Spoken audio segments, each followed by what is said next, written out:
There's a strange thing that happens on the way to building wealth, and almost nobody warns you about it. For years, it feels like nothing is happening. You put money away every month, you check your account, and the number barely moves. It's slow, it's a little boring, it's honestly a little discouraging. And then one day, quietly, with no announcement, something shifts. Your money starts earning more in a single month than you used to save in an entire year. That moment is real. It isn't luck, and it isn't a trick. It arrives at three specific numbers, three milestones where the math quietly tips in your favor, and your net worth stops crawling and starts climbing on its own. The force behind it is compound interest, and most people never get to see it fully wake up. Why? Because they quit before the first milestone, believing something about money that simply isn't true. The good news? What you actually need to understand is simple. No finance degree, no jargon, no spreadsheet you'll open once and never touch again. So let's fix that today, calmly, with real numbers. Here's the belief that quietly kills people's patience. They think building wealth is linear. Save 10,000, you're 10,000 closer. Save 50,000, you're 50,000 closer. It feels logical, and it's completely wrong once your money is invested. Real wealth doesn't grow in a straight line. It grows like a snowball rolling down a mountain. Slow and unimpressive at the top, and then momentum takes over until it's almost unstoppable.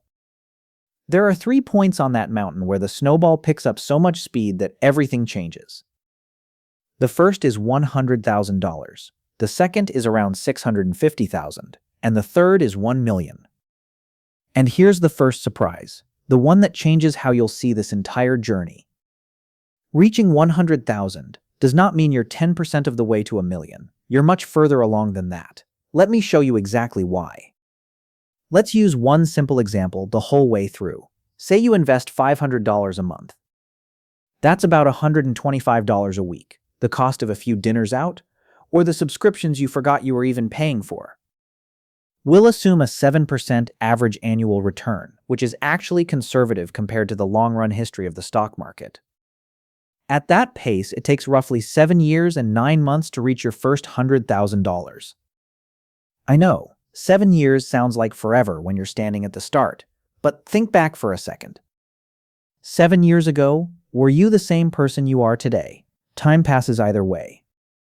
The only real question is whether it's working for you while it does. Now here's the part almost nobody points out. Of that first 100,000, only about 46,000 came from you. The other 54,000 was earned by your money. You built the engine, and that's the hard part. You just finished it. You've probably heard people say the first 100,000 is the hardest, and they're right, not because the dollars are bigger, but because it's the one stretch where you're doing almost all the lifting yourself, with very little help from your money. Cross it, and the balance of effort quietly flips in your favor. This is exactly where most people give up. They stare at a number that feels too slow, and they walk away, never realizing they just completed the hardest mile of the whole race. And quickly, because I know some of you are wondering, when I say invested, I don't mean picking stocks or timing the market. I mean a low-cost, broad index fund, something boring that quietly owns the entire market. That 7% is the market doing the work, not you. Now watch how the timeline bends. It took nearly 8 years to reach 100,000. It takes only about 5 more to hit 200,000. You're 13 years in, and now more than 120,000 of that came from growth, not from your deposits. Your money has quietly started out working you, and it keeps going. By year 18, you're at 400,000, and roughly 3/4 of it was built by compounding alone. At that point, your investments are earning around $28,000 a year on their own without you lifting a finger. It's like pushing a boulder up a hill. The beginning is brutal and slow. But once it reaches the top and starts rolling down the other side, momentum takes over, and your only job is to stay out of the way. By year 22, you're sitting at around 600,000, and the growth alone in a single year now rivals a decent salary. And then you reach the milestone that changes how it actually feels to be alive, $650,000. At an 8% return, that generates about $52,000 a year in passive income, close to what the median household in America earns by trading their time, commuting, and answering to a boss. Except this income shows up whether you go to work or not. This is the point where the fear starts to shrink. Losing a job becomes an inconvenience instead of a catastrophe. Getting sick doesn't mean financial ruin. You suddenly have options that people living paycheck to paycheck simply don't have. And that is what real wealth actually is. It has nothing to do with the cars or the labels. It's choices. It's being able to say no to what drains you and yes to what matters. Starting the business you were too scared to try, going back to school, or seeing the world while you're still young enough to enjoy it. You stop postponing your life until some far-off retirement age you're not even sure you'll reach. And something quieter happens too. When your investments are covering a real share of your basic expenses, your whole relationship with risk changes. You can take the calculated chance you'd never have dared to take before. Leave the job, back the idea, bet on yourself, because a setback is no longer a disaster. It's just a detour. Now, if you're the careful type and if you're watching this channel, you probably are. 3 questions are already forming. Good. Let's answer them calmly. First, inflation. If your money earns 8 or 9% and you only live on 6 or 7, the difference keeps your buying power rising over time, not just holding steady.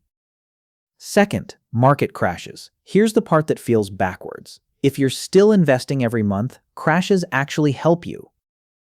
When prices fall, your $500 buys more shares on sale, and historically the market has always recovered and gone on to new highs. The crash feels like the enemy. For a patient investor, it's a discount. And third, isn't this all just too slow? It's exactly as slow as it needs to be. A few years to build the engine, then decades of that engine running for free. Slow is simply the price of certainty. And it is absolutely worth paying. And one thing people forget to factor in, everything we've just built sits on top of Social Security, not instead of it. Even a modest benefit, added to your own passive income, makes the whole picture more comfortable than the spreadsheet ever suggests. Which brings us to the third milestone. At $500 a month, with 7% returns, you cross $1 million around year 29. And here's the honest truth about your first million. It won't make you feel rich. It'll make you feel validated. It's proof that an ordinary person, with an ordinary income and an unusual amount of patience, can actually win this game. No trust fund, no lucky coin, no secret. Just time and consistency doing what they always do. You may not even feel wealthy. Inflation makes $1 million today feel like what $500,000 once did. But you'll feel something better. Quiet proof that the boring plan actually worked. And now the math turns almost unfair in your favor. To go from 1 million to 1.5, you only need 50% growth. To reach 2 million, your money simply has to double, which historically happens every 7 to 10 years. Each million arrives faster than the last. The hardest part is already behind you. And the people who truly understand this don't get comfortable and coast. They know the first million isn't the finish line, it's the moment the game finally gets easy. So there they are, 3 quiet milestones that turn your net worth from a slow crawl into something that climbs on its own. 100,000, where compounding finally wakes up. 650,000, where your money starts buying your freedom. And 1 million, where you realize you've quietly won a game most people don't even know they're playing. The math doesn't care whether you believe in it. It just needs you to start, and to be patient enough to let it work. 29 years from now, you'll either be quietly grateful that you began today, or wondering what that money could have grown into. Only one of those costs you nothing to avoid. So let me ask you something, and I do genuinely read these. Where are you on the mountain right now? Are you chasing your first 100,000, working toward that 650, or closing in on your first million? Tell me in the comments. This is one of those videos where the comment section quietly becomes its own masterclass. And if this gave you a little more patience for the slow part of the journey, consider subscribing. No hype here, no urgency, no secret, just calm, steady investing, and a reminder that time is remarkably good at one thing. I'll see you in the next one.